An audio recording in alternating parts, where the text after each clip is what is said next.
Bonjour à toutes et à tous et bienvenue dans ce deuxième épisode de la série Un train, une histoire, et aujourd'hui nous parlerons de la M08 plus connue sous le nom de D0.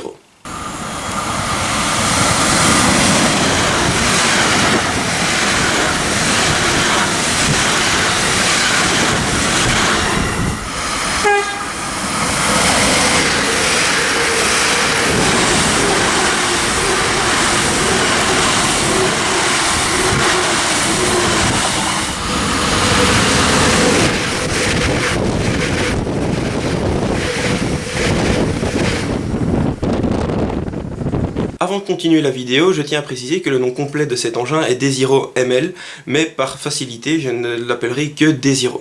Alors, la commande initiale de la SNCB a été faite à la firme Siemens en mai 2008 pour un total de 305 exemplaires. Coûtant chacun environ 4,76 millions d'euros, la commande totale s'élève à un prix de 1425 millions d'euros. Attention, petite subtilité, les 305 rames ne sont pas totalement identiques. En effet, on peut regrouper les 305 exemplaires en 3 sous-groupes qui diffèrent au niveau de l'alimentation. Les automotrices immatriculées 8001 à 8115, donc les 115 premières, sont alimentées en 3 kV en courant continu. Les automotrices 8116 à 8210 étaient à la base prévues pour le RER bruxellois et fonctionnent toujours en 3 kV en courant continu. Et à ces 210 exemplaires-là s'ajoutent 95 autres exemplaires qui eux fonctionnent en bitension, c'est-à-dire qu'ils peuvent aussi bien circuler sur du 3 kV en courant continu que sur du 25 kV en courant alternatif, ce qui leur permet de circuler dans les pays limitrophes, comme par exemple le Luxembourg, la France, les Pays-Bas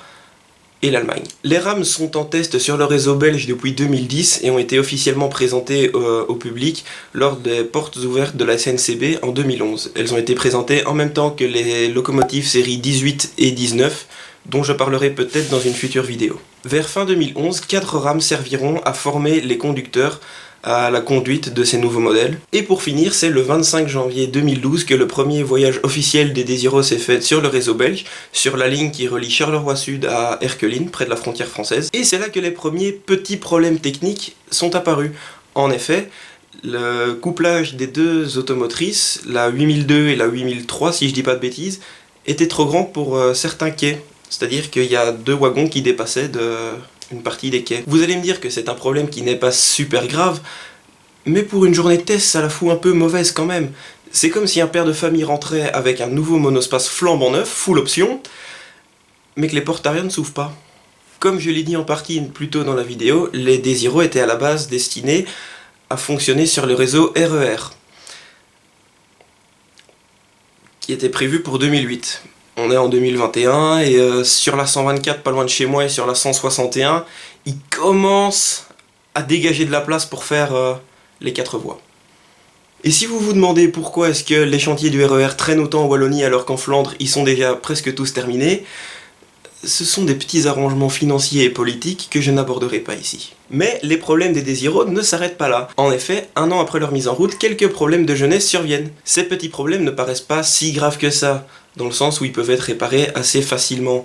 Mais quand on replace cette histoire dans le contexte de la SNCB de l'époque, on comprend pourquoi ces petits problèmes ont créé une petite polémique. En effet, au même moment, les rames Fira V250, qui faisaient des liaisons grande vitesse entre Amsterdam et Bruxelles, se sont vues retirées du service suite à de graves problèmes. Mais ça, j'en parlerai peut-être dans une future vidéo, parce que l'histoire est vraiment folle et mérite qu'on s'y intéresse. Au niveau des chiffres, pour les D0, nous sommes à presque 80 mètres de long pour un poids de 132 tonnes par automotrice, ce qui est relativement peu quand on sait que les locovapeurs les plus performantes atteignaient à elles seules 120 tonnes. Les rames contiennent chacune 232 places assises en deuxième classe et 32 places assises en première classe. Il y a également un espace vélo qui se trouve dans le même compartiment que les toilettes et qui dispose de 18 strapontins supplémentaires. Le moteur électrique déploie une puissance de 2200 kW, ce qui permet d'emmener le train à une vitesse maximale de 160 km/h. L'automotrice se compose de 3 caisses communicantes et les attelages peuvent se faire jusqu'à 3 rames, donc une longueur totale d'environ 240 mètres. Bien que pour certains trains test, les attelages sont montés à 4 automotrices, et il me semble que c'était uniquement les rames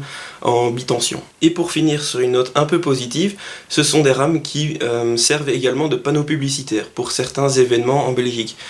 J'en ai moi-même vu une pour l'exposition Train World et pour l'exposition du peintre Delvaux. Et je sais qu'il existe aussi une rame qui a circulé à l'époque aux couleurs de la firme Lego. Si vous voulez en voir rouler par vos propres yeux, je vous invite à vous rendre sur à peu près n'importe quelle ligne belge, ligne électrifiée bien entendu, ou alors vous pouvez tout simplement regarder mes vidéos qui comportent chacune au moins une automotrice Desiro. Moi je vous laisse ici, si vous avez une question n'hésitez pas à la poser dans les commentaires, dites-moi ce que vous avez pensé de la vidéo également dans les commentaires, faites-moi savoir si vous l'avez aimé en laissant un petit pouce bleu, et si vous avez une question un peu plus technique ou si vous voulez suivre mes moultes et diverses péripéties, vous pouvez venir me suivre sur mon compte Instagram que j'ai dédié au train. C'est aussi l'endroit où je réponds le plus rapidement aux questions. Moi je vous laisse ici, la fois prochaine nous parlerons d'un train un peu plus mythique et un peu plus intéressant que ces vieux brawls, et moi je vous dis à la fois prochaine.